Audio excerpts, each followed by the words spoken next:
아침 7시에 찾아가는 하나님의 말씀입니다. 고린도후서 8장 9절 말씀 봅니다.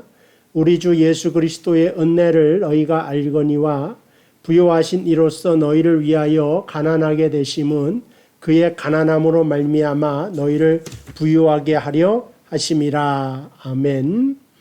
오늘은 바울이 그제에 이어서 이제 헌금에 대한 이야기를 합니다. 그러니까 헌금에 대한 정신은 그리스도의 은혜로 설명을 하는 겁니다. 그래서 그리스도가 우리를 위하여 부유한 자신데 가난하게 되심으로 말미암아 우리가 부유하게 되었다. 이것과 우리의 헌금이 연결되어져 있다 하는 것을 알려주고, 우리의 부유함을 인하여서 그것이 헌신됨으로 누군가를 또 나의 부유함을 통하여 부유하게 되는 것은 그리스도의 뜻이요 주님의 가장 커다란 사역 중에 하나이다. 그러므로 너희의 헌금이 헛된 것이 아니라 주님의 사역을 계승하는 사도의 그 길을 걷고 있다고 하는 사실을 알려주고 있습니다. 일단 본문에 나와 있는 말씀을 중심으로 은혜를 나누고자 합니다. 첫 번째로 예수님께서는 육신을 입으셨죠. 육신을 입고 가난하게 되시는 가운데 이 땅에 오셔서 이 땅 아래 육신을 가지고 죄로 죽음으로 신음하는 우리를 구원하신 것을 보게 됩니다. 이걸 잘 설명한 것이 빌립보서 2장 6절에서 8절입니다. 그는 근본 하나님의 본체시나, 예수님이 근본 하나님의 본체신 걸 보니까 이게 부유함의 가장 커다란 상징이죠. 풍성하시고 부유하시고, 근데 하나님과 동등됨을 취할 것으로 여기지 아니하시고 오히려 자기를 비워 자기를 가난하게 하셔서 하신 일이 종의 형체, 인간의 육체를 가지고 사람들과 같이 되셔서 사람의 모양으로 나타나사 자기를 또 낮추시고 죽기까지 복종하셨으니 곧 십자가에 죽으심이다.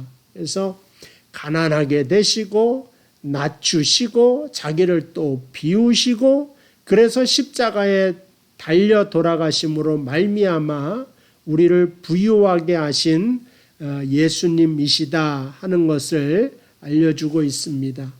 예수님의 삶 전체가 우리에게 모든 것을 채워주시기 위한 사랑의 그 모든 배려였고 사랑의 행위셨고 다 그런 것입니다. 예수님은 하늘보좌를 버리시고 육신을 입으시며 가난한 마국간의 구유 위에 오셨고, 그래서 마태복음 8장 20절 예수께서 이르시되 여우도 굴이 있고 공중에 새도 집이 있으되 인자는 머리 둘 곳이 없도다 한 이 자리까지 내려오셨다고 하는 것입니다. 그러니까 그의 모든 삶이 또 이 땅에 오셔서 그의 겉모습뿐만 아니라 이게 여우도 굴이 있고 공중에 새도 집이 있으되 인자는 머리 둘 곳이 없다고 하는 것은 자신의 정신과 영적인 고독의 상태까지도 이르도록 모든 것을 다 꺼내놓고 십자가에 달려 돌아가심으로 우리에게 구원이라고 하는 커다란 선물을 주심으로 구원에 대하여 부유하게 하신 예수 그리스도이십니다. 그리고 이렇게 부유하게 된 우리가 또 주변의 사람까지도 부유하게 할 수 있는 여러분 되시고, 부유하게 된 우리만이 또 다른 사람을 하나님의 부유함으로 부유하게 할 수 있다고 하는 사실을 성경이 그것을 말해주고 싶은 겁니다. 그러니까 세상 앞에 우리가 꺼내놓을 것이 뭐냐? 하나님께서는 우리를 통하여 너희가 아니면 이 세상을 영적으로 부유하게 하거나 구원으로 풍성하게 하지 않기로 결심하셨다. 즉 그 말을 더 나아가서 그렇게 하신 것을 우리가 알 수가 있습니다.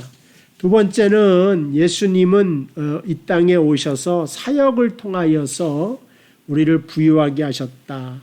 예수님의 사역이 뭐냐? 마태복음 4장 23절 예수께서 온 갈릴리로 두루 다니사 그들의 회당에서 가르치시며 그랬어요. 그래서 가르치시는 티칭이 예수님의 가장 커다란 사역이었습니다. 두 번째는 천국 복음을 전파하시며 그랬어요. 이건 이제 프리칭이다 이렇게 볼 수가 있죠. 어쨌든 뭐 복음을 전파하시는 거, 그 다음에 백성 중에 모든 병과 약한 것을 고치시니 여기 힐링이라고 하는 거, 이게 세 번째 메시아의 가장 커다란 사역 중에 하나가 된 것입니다. 그러니까 이 세 가지가 예수님이 하신 일이에요. 가르치시고 티칭이시고 또 전파하시고 그 다음에 고치시는 것. 이것이 바로 예수님께서 이 땅에 오셔서 하셨던 일입니다. 이 사역을 통하여 우리가 부유하게 됐는데 티칭을 통하여서 우리의 지식이 자라나게 되는 거죠. 영적인 지식이 커가게 됩니다. 근데 호세아서 4장 6절에 내 백성이 지식이 없으므로 망하는도다. 성경 공부하셔야 됩니다. 호세아 때 이 지식이 없다는 거, 율법이 없다는 거죠. 하나님 말씀에 대한 지식이 없으니까 어떻게 행할 줄도 모르고 어떻게 살아가야 될 줄도 모르고 어떻게 행동을 해야 될 줄도 모르기 때문에 망한다.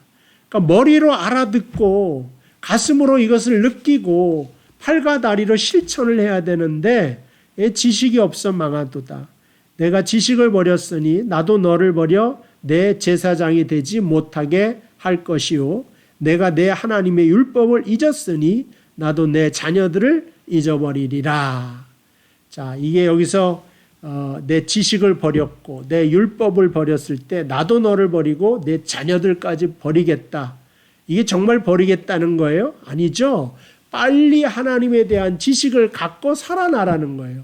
그것을 바로 예수님께서 첫 번째 티칭으로 이 땅에 오셔서 하신 것입니다. 이게 가르치는 것이 교회에서 굉장히 중요한 겁니다. 그래서 여러분들 아침에도 또 수요일 날도 주일 날도 주의 말씀으로 가르침을 잘 받아서 영적인 일에 부유하게 되시기를 주님의 이름으로 축복을 드립니다.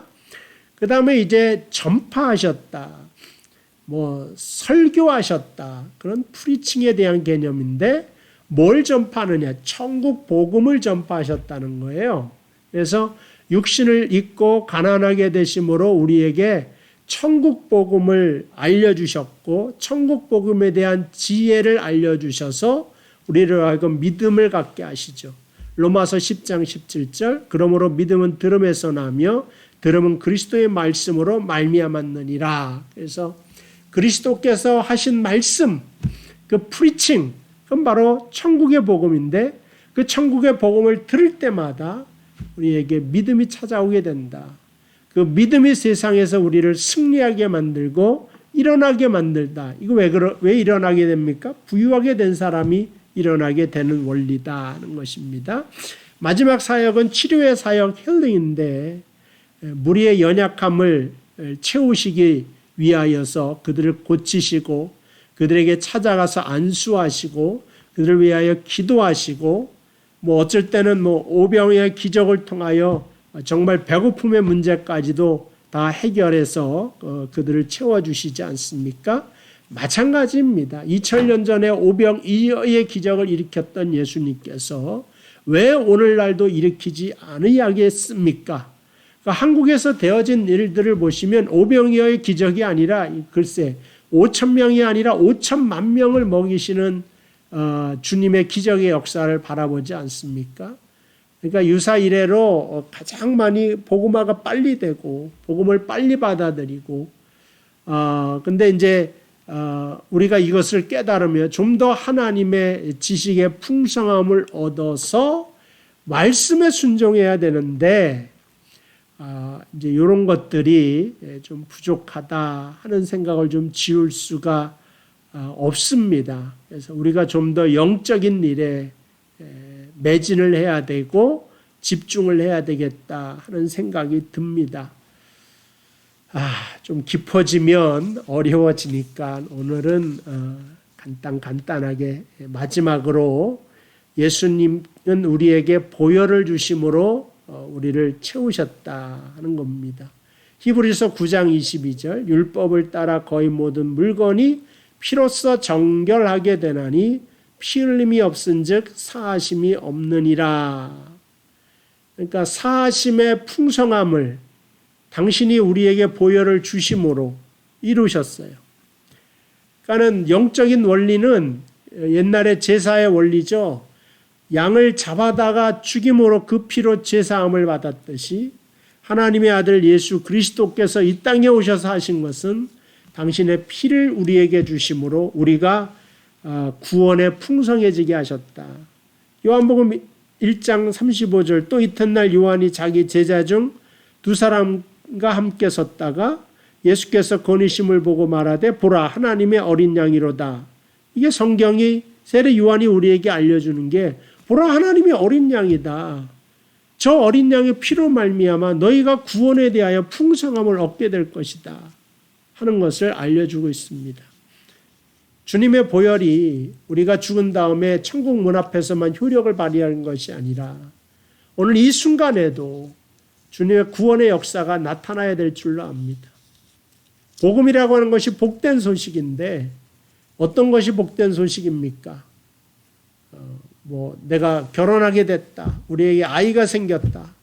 아니면 로또에 맞았다. 다 복된 소식이 될 수도 있겠지만 그러나 진짜 복된 소식은 바로 무엇입니까? 예수 그리스도로 말미암아 내가 구원을 받았는데 저 멀리 죽은 다음에 내가 천국 갈 거다. 그거 이전에 지금 이 순간에도 구원의 복이 구원의 능력이 우리에게 나타나서 더 기쁘고 더 행복하고 더 적극적이고 더 긍정적이고 더 믿음과 소망과 사랑을 가지고 살아가는 것, 그것이 바로 지금 우리가 구원받는 모습입니다. 그래서 더 사랑하는 마음으로 살아가는 모든 것들, 이러한 것들이 다 구원의 풍성함을 이야기하고 있는 것이다. 마지막으로 베드로전서 1장 18절 너희가 알거니와 너희 조상이 물려준 헛된 행실에서 대속함을 받은 것은 은이나 금같이 없어질 거로 된 것이 아니다. 너희가 구원으로 풍성해진 것이 은이나 금으로 없어질 것으로 되어진 것이 아니라고 하는 겁니다. 사실 금은 안 없어진다고 하는 거죠. 은은 안 없어지기 때문에 귀하죠. 근데 성경은 뭐예요? 그런 물질적인 거 영원한 거 없다. 다 없어진다. 무에서 유가 나왔잖아요. 아무것도 없었어요. 사실은 태초에 아무것도 없었어요. 사실은. 근데 거기서 금이 나왔는데 나온 것들은 언젠가 사라지게 되어져 있다. 그런 걸로 된 것이 아니라 오직 흠없고 점없는 어린 양 같은 그리스도의 보배로운 피로 된 것이다. 주님께서 모든 보배로운 피를 우리에게 다 주사 가난하게 되셨지만 우리를 구원에 대하여 복음에 대하여 사랑과 믿음과 소망에 대하여 풍성하게 해주신 것처럼 더 중요한 것, 우리가 풍성해졌으니까 또다시 가난한 사람을 만나거든 그 사람을 풍성하게 하기 위하여 애쓰고 수고하는 그리스도의 참된 제자들이 되는 여러분 되시기를 주님의 이름으로 축복을 드립니다. 기도하겠습니다. 하나님 아버지 감사합니다. 예수님께서 이 땅에 오셔서 당신이 가난하게 되셔서 우리를 부유하게 한 것처럼 우리도 이 땅에 있어서 우리의 부유함을 통하여 우리 주변의 모든 사람들을 부유하게 만들 수 있는 저희들 되도록 인도하여 주옵소서. 그리하여 이 세상 속에 그리스도의 참다운 제자로 실천해 나아가고 그리스도의 향기를 발할 수 있는 귀한 심령들 되게 하옵소서. 예수님의 이름으로 기도하옵나이다. 아멘. 자, 감사합니다. 내일 또 이 시간에 뵙겠습니다.